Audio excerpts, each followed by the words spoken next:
बंधन भ्रमात्मक हटा तो परमानंद की बाढ़ आ जाएगी। आप भावना भी नहीं कर सकते, संसारिक शब्दों में कल्पना भी नहीं कर सकते कि परमानंद सुख कैसा हो, क्योंकि जितनी हुई रची हुई सृष्टि वो ब्रह्मा के द्वारा रची हुई है। ब्रह्मा के द्वारा रची हुई संपूर्ण सृष्टि त्रिगुणात्मिका माया है।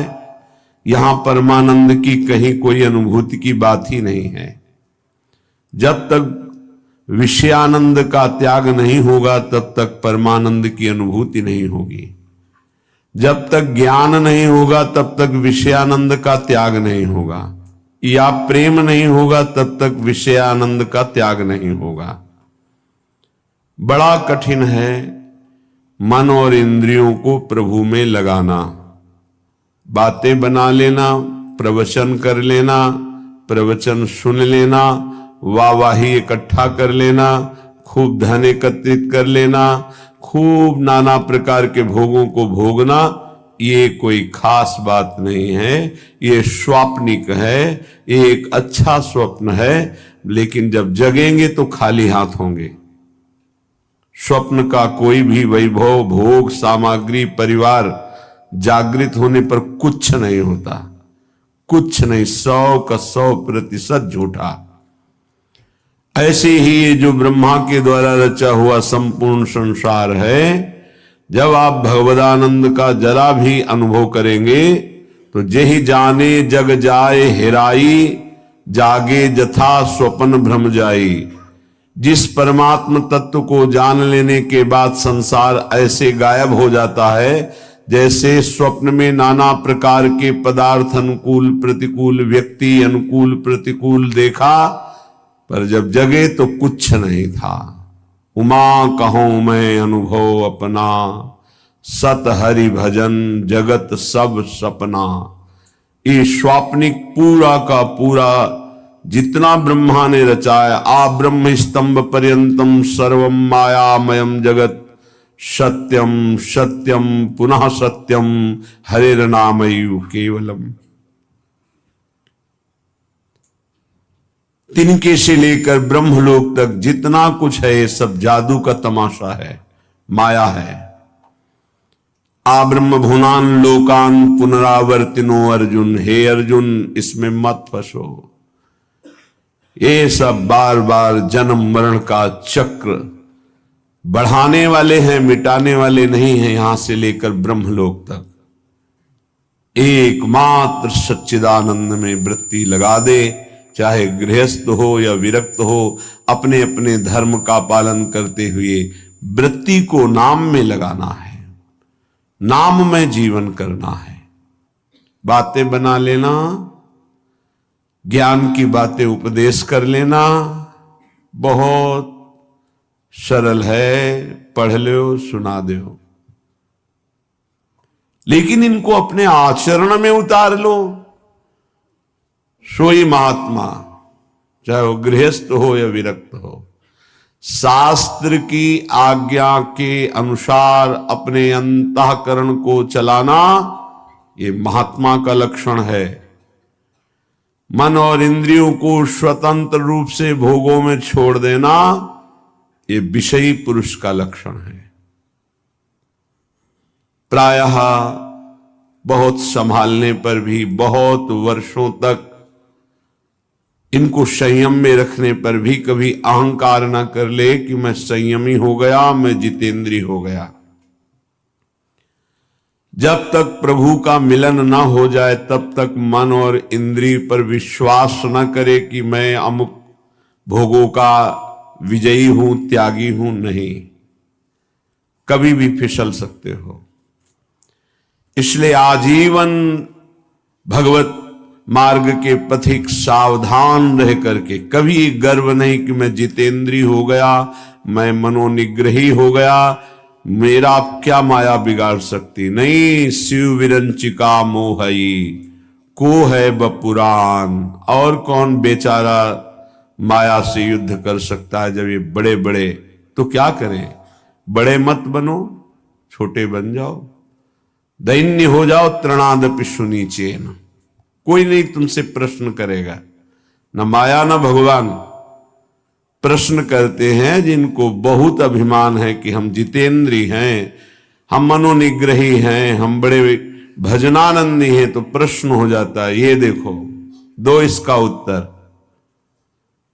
और यदि छोटे बन जाओ, तृणादपि सुनीचेन तरोर्यु सहिष्णुना, वृक्ष के समान सहनशील, तिनके के समान नीच, दूसरों को मान देते हुए स्वयं अमानी, कीर्तनीय सदा हरि, ऐसा भक्त निरंतर भजन परायण रहता है, उसकी इंद्रियां चंचल होती ही नहीं, क्योंकि भगवत कृपा से वो शांत हो जाती हैं।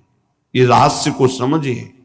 अमानिना मान देनो कीर्तनीय सदा हरि। यदि आप अपने में थोड़ा भी सद्गुण का अभिमान करेंगे तो माया प्रश्न कर देगी। माया के प्रश्न का उत्तर देना केवल भगवान की कृपा पात्र की ही क्षमता है, दूसरे की नहीं। श्रीपाद कह रहे हैं कि हे हरि कहां जाऊं, क्या करूं, ये इंद्रिया, ये मन मेरे वश में नहीं है, और बिना इनके वश में हुए भगवत प्राप्ति नहीं होती। प्रविशति सदा दोष निचय, ये सदैव दोष वाले कार्य में ही लगी रहती हैं, पापाचरण कराने के लिए प्रेरित करती रहती हैं। ये इंद्रियां, ये देख लो, ये खा लो, ये सूंघ लो, ये भोग लो, ये छू लो, नाना प्रकार से शब्द स्पर्श रूप रस गंध। एक उपाय मुझे समझ में आया है, श्रीपाद प्रबोधानंद जी कह रहे हैं, मुझे एक उपाय समझ में आ रहा है कि यदि वृंदावन धाम का अनन्य भाव से आश्रय ले लिया जाए तो सब ठीक कर देगा। ये बड़ी अद्भुत महिमा है। कैसे ठीक कर देगा? जब आप श्री धाम वृंदावन का आश्रय लेंगे तो वृंदावन आपको किसी महापुरुष से मिला देगा। महापुरुषों का दर्शन, संभाषण, उपदेश अमोघस्य। जैसे भगवान का बाण कभी लक्ष्य वेदे बिना वापस नहीं लौटता, जिमि अमोघ रघुपति कर बाना, ऐसे ही जिसको भगवत प्रेमी महात्माओं का संग मिल गया तो देवर्षि नारद जी कहते अमोघस्य, पर शर्त है अगम्यो, उनका निर्वाह कर पाना कठिन है। 4 दिन श्रद्धा तो कोई भी रख सकता है, लेकिन आजीवन उन पर कभी दोष दर्शन न हो, उनकी आज्ञा का उल्लंघन न हो, धैर्य पूर्वक उनके आश्रित बने रहो, वो प्रभु के द्वारा आपका संबंध कराया गया है। जो हम किसी महापुरुष से मिलते हैं ये हमारे सुकृत नहीं है, ये हरि कृपा है। जो प्रभु मोहि अनुग्रह कीन्हा, तो तुम आई दर्श हठ दीन्हा। भगवत अनुग्रह से भगवत प्रेमी महात्माओं का संग मिलता है। भगवत प्रेमी महात्माओं के संग से हमारे दुष्संग का नाश हो जाता है।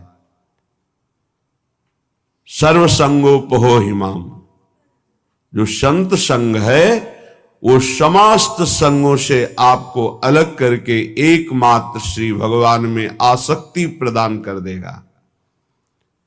इसीलिए श्रीपाद कह रहे हैं आप श्री धाम वृंदावन का अनन्य आश्रय ले लो। वास सब कोई नहीं कर पाएगा। यहां का वास करना वही फल जो वास करने से मिलता है आश्रय से मिल जाएगा। आश्रय ले लो तो आपको पता नहीं कौन महापुरुष है। संत महापुरुषों की पहचान केवल भगवान जानते हैं या उसी कोटि का महापुरुष हो तो जानते हैं, अन्यथा नहीं। तो श्रीधाम वृंदावन महापुरुषों की खेती है। जैसे गन्ने की खेती, एक से गन्ना, ऐसे ही खेती है। प्रेम खेत इसे कहा गया है। अद्भुत खेत महामनमथ को, महामनमथ महाप्रेम को कहते हैं। काम भी मन को मथता है, इसलिए उसे भी मनमथ कहा गया है, और प्रेम भी मन को मथ करके निर्विकार करके प्रियालाल में कर देता है, इसलिए इसको भी मनमथ कहा गया है। प्रियालाल की लीला गायन में जहां मनमथ शब्द आवे, काम शब्द आवे, तो उसका अर्थ सीधा प्रेम होता है। और संसार के संबंधों में अगर प्रेम भी शब्द कहा जाता है तो काम ही है। देह भाव को लेकर जो भी राग होता है उसे चाहे प्रेम कहो, आसक्ति कहो, काम कहो, मोह कहो, वो है। विशुद्ध अनुराग प्रेम सार्थक होता है स्वरूप में, आत्म तत्व में, देह में नहीं। आत्माओं की परम आत्मा जिसे परमात्मा कहते हैं, ईश्वरों के परम ईश्वर जिन्हें कहते हैं, वो हमारे प्रभु नित्य बिहारी श्री लालजू महाराज हैं। उपासक को जब साधु संग मिले तो समझ ले हमारे इस संसार चक्र का अंतिम जन्म है, इसीलिए भगवान ने कृपा करके हमें साधु समागम दिया है। अध्यात्म का प्रभाव तभी पड़ता है जब ना अर्थ लिया जाए और ना अर्थ दिया जाए। अर्थ लेने की भावना से अध्यात्म का उपदेश देने पर रंग नहीं चढ़ेगा, और अर्थ देकर के अब अध्यात्म सुनने से अर्थ की प्रधानता होने के कारण, रजोगुणी वृत्ति होने के कारण, दैन्यता ना होने के कारण वो उपदेश को ग्रहण नहीं कर पाएगा। जिसके हृदय में केवल भगवत प्राप्ति लक्ष्य है, केवल भगवदानंद लक्ष्य है, उसी लक्ष्य को रख करके चर्चा की जाए, और केवल भगवत कृपा है इसलिए मुझे साधु संग मिला, सुनने को मिला, ये भाव रखा जाए तो कथन और श्रवण से निश्चित भगवत प्राप्ति का मार्ग प्रकाशित हो जाएगा। जब तक भगवदानंद के सिवा और कोई आकांक्षा अंदर रखी जाती है तो उसे कपट कहते हैं। यदि कपट रख करके अध्यात्म की चर्चा की जाए तो उसका कोई प्रभाव न कथन करने वाले पे पड़ता है, न श्रवण करने वाले पे पड़ता है। चौथी भगति मम गुणगन करई कपट तजी गान। ये जो भगवत चर्चा है, स्वांता सुखाय तुलसी रघुनाथ गाथा, ये आत्म सुख के लिए गान की जा रही है। मान प्रतिष्ठा यश कीर्ति रुपया पैसा भोग सामग्री प्रणाम नमस्कार वाहवाही, ये सब इसका लक्ष्य नहीं है। अगर ये लक्ष्य है तो प्रभाव नहीं पड़ेगा, न कथन से न श्रवण से। यदि भगवद आनंद लक्ष्य है तो श्रवण सुनत प्रापक रति राधा पद अम्बुज सुकुमार। सुनने मात्र से प्रियालाल के चरणों की प्रीति हृदय में प्रकाशित हो जाएगी। गावत श्रवणन सुनत सुखाकर विश्व दुरित दवनी। गायन करने से, श्रवण करने मात्र से संपूर्ण विश्व के पाप नष्ट हो जाएंगे। कोई भी कहीं भी हो, यदि वो कान में भगवत चर्चा सुन ले तो श्रवण द्वार जाकर हृदय के संपूर्ण मलिनताओं का, पापों का ये शब्द नाश कर देंगे। क्योंकि निष्काम निर्विकार चिदानंद भाव की प्राप्ति के लिए लक्ष्य करके जब चर्चा होती है तो उसमें अद्भुत सामर्थ्य होती है। इसीलिए श्रीपाद कह रहे हैं आप वृंदावन आ जाओ, एक दिन के लिए आ जाओ, इस रज में बैठकर चर्चा सुनो, तुम्हारे हृदय में निश्चित कोई न कोई शब्द अपना अधिकार कर लेगा। और एक शब्द पकड़ लिए पूरे सत्संग में तो आपके जीवन का परिवर्तन हो जाएगा पक्का। श्रीपाद कह रहे जाति प्राण धनानियांतु सुयशो राशि परीक्षीयताम् सद्धर्मा विलयम प्रयान्तु सततम सर्वैश्चर्निर्भर्त्स्यताम् आधिव्याधि सतेन जीर्यतु वपुर्लुप्तो प्रतिकारतः श्री वृंदा विपिनम तथापि न मनाक् त्यक्तुम ममास्ताम मतिः। न तुम्हारी जाति काम में आएगी, न तुम्हारे प्राण किसी काम के रहेंगे, न तुम्हारा धन तुम्हारे साथ जाएगा, न तुम्हारा परिवार, सब यही छूट जाएगा। देखो, जो पंचभूत हैं वो सबके एक ही हैं। पंचभूतों से बना हुआ है शरीर, जैसे हमारा वैसे ही आपका। इसमें कोई घटा बढ़ी नहीं है कि 80% हमारा, 75% आपका, 100% उनका, ऐसा नहीं। 100% पंचभूतों से जैसे ये बना है ऐसे आपका बना है, और 100% जैसे हमारा भगवान का अंश स्वरूप है आत्मा, वैसे ही आप सबके, किंचन मात्र कोई अंतर किसी से नहीं। ये जो विविध प्रकार के धर्म, लोक धर्मों की व्यवस्था की गई है, वो भगवत प्राप्ति के लिए की गई है। एक दूसरे पर घृणा, नफरत, लड़ाई झगड़ा, ऊंच नीच, इसके लिए नहीं की गई। एक लोक धर्म है। पर जब आप भागवत धर्म में स्थित होने की बात सोचेंगे तो त्यज लोक धर्मान, श्री भगवान ने ही संपूर्ण सृष्टि की रचना की ब्रह्मा जी के रूप में। उन्होंने ये सारी व्यवस्था की युग धर्म के अनुसार।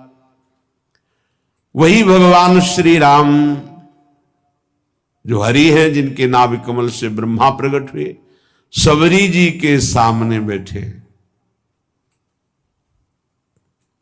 कुश की चटाई पर।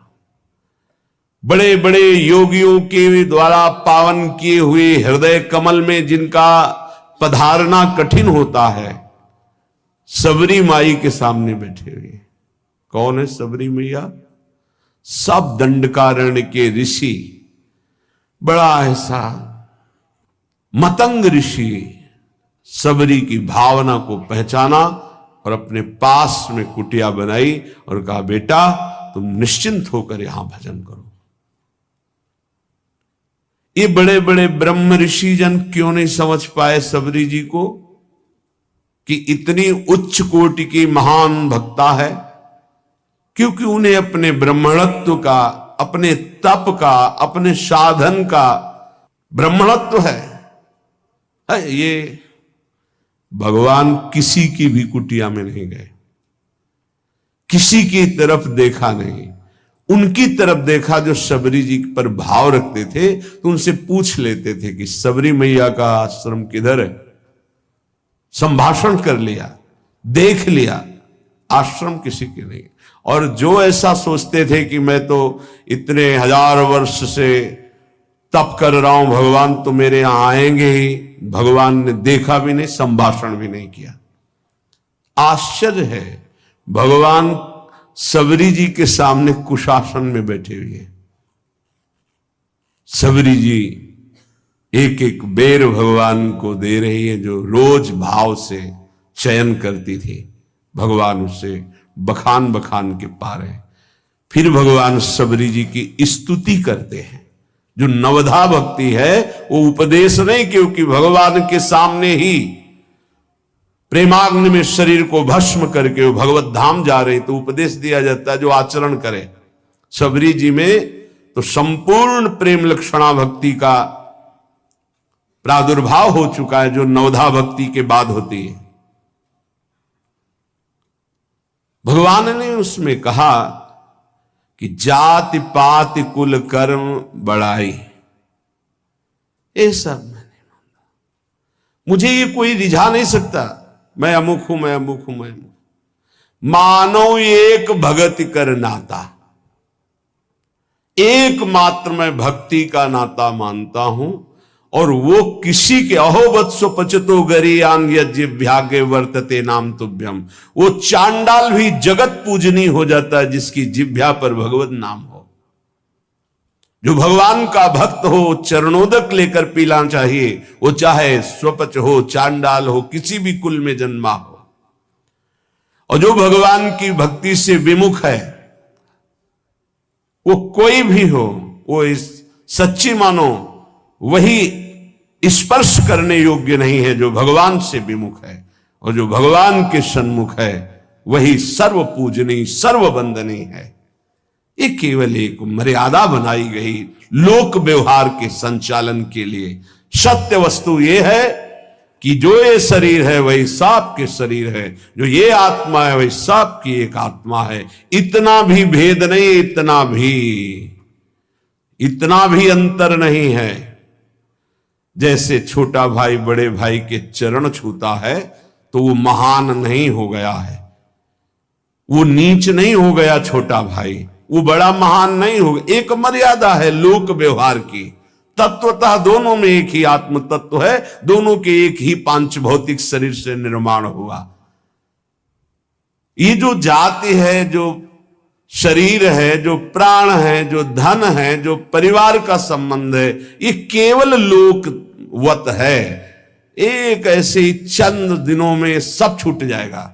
ना ये पहले मिला था ना ये बाद में रहेगा, ये बीच में कुछ समय के लिए, जिसे तुम बहुत लंबा समय समझते हो, 70 वर्ष 80 वर्ष, ये कुछ नहीं है।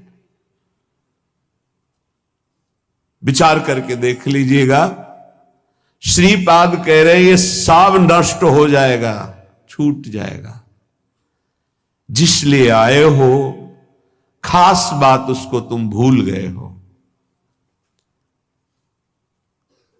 तुम परम धर्म की प्राप्ति के लिए आए हो। सावई पुंसो परो धर्मो ये तो भक्ति अधोक्षजे। भगवान श्री कृष्णचंद्र के चरणारविंद की प्रेम लक्षणा भक्ति नहीं मिली, जीवन का कोई लाभ आपने प्राप्त नहीं किया। यदि आपको भगवत नाम जप, भगवत लीला गुणानुवाद, भगवत धाम आश्रयवास, भगवत प्रेमी महात्माओं का संग मिल गया तो अब आपके कल्याण में, परम पद की प्राप्ति में कोई संशय नहीं है। हां, थोड़ा धैर्य धारण कीजिए। यदि आपका कोई निरंतर तिरस्कार करे तो भी भजन को छोड़ना मत और भजन को खर्चा मत होने देना। श्रीपाद कह रहे हैं प्रयांतु सततम सर्वैश्च निर्भरताम। तुम्हारी निंदा करे, तुम्हारा अपमान करे, नाराज मत होना, नहीं तुम्हारा भजन खर्चा हो जाएगा। सह जाना तो तुम्हारे रहे हुए पाप नष्ट हो जाएंगे, भजन सुरक्षित, भगवत प्राप्ति। ये युक्ति है अपने भजन को बचाने की, भजन को बढ़ाने की, भजन को पचाने की। बहुत जरूरी है ये सहनशीलता। और कह रहे मेरे शरीर को सैकड़ों व्याधियां रोग आ जाएं तो भी निश्चिंत रहना, चिंता मत करना। ना भजन छूटने पावे और ना भजन का प्रयोग करना तो निश्चित इसी जन्म में भगवत प्राप्ति हो जाएगी। होता क्या है, 2-4 माला जपा, जहां समस्याएं आई तो भजन भी छूटा और संकल्प भी बना दिया कि प्रभु जो कुछ भी भजन साधन हुआ ये हमारी कामना पूर्ण हो जाए। अगर उसके समान भजन है तो हो जाएगी, नहीं है तो फिर नहीं होगी, तो आस्तिकता भी आपकी नष्ट हो जाएगी। ये परमार्थ है, इसको अंदर से समझने की चेष्टा करो। बाहरी व्यवहार नहीं है, ये अध्यात्म है। लेश मात्र भी भजन छूटने की इच्छा ना रह जाए। ये कैसे होता है? जब भजन से बढ़कर कोई सुखद वस्तु लगती है, व्यक्ति लगता है, परिस्थिति लगती है तो भजन छूट जाता है। ये आप बहुत धैर्यपूर्वक पकड़िए। भजन से बढ़कर जब कुछ लगेगा तभी छूटेगा भजन, नहीं छूटेगा। रक्षति संसार भयात् सदोष मप्य शेष देह भृद वृंदम वृंदावनमिति तेन प्रथितं तन्नोमि काननम किमपि।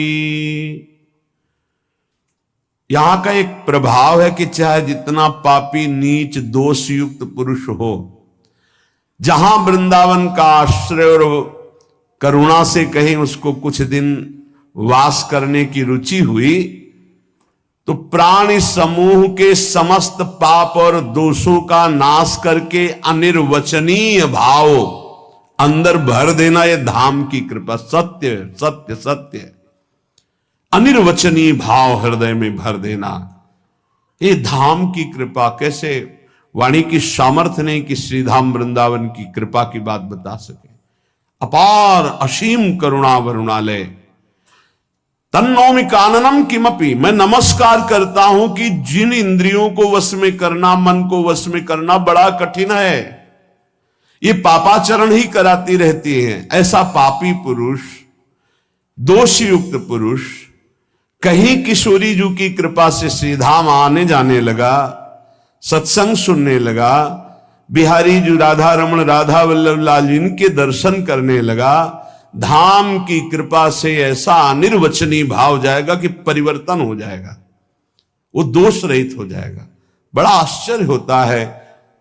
30-30 वर्ष से व्यसन कर रहे हैं, मदिरा पीना, मांस खाना, व्यभिचार करना और आदि आदि, और वृंदावन से शब्द गया, मिले बाद में पहले निर्विकार हो गए। ये चमत्कार कैसा श्रीधाम वृंदावन का, कि भूमि में बोला गया शब्द गया और उसका परिवर्तन कर दिया, और जिसका शरीर वृंदावन आया, यहां की रज लगी, उसमें अनिर्वचनीय भाव आ जाए तो कौन से आश्चर्य की बात है।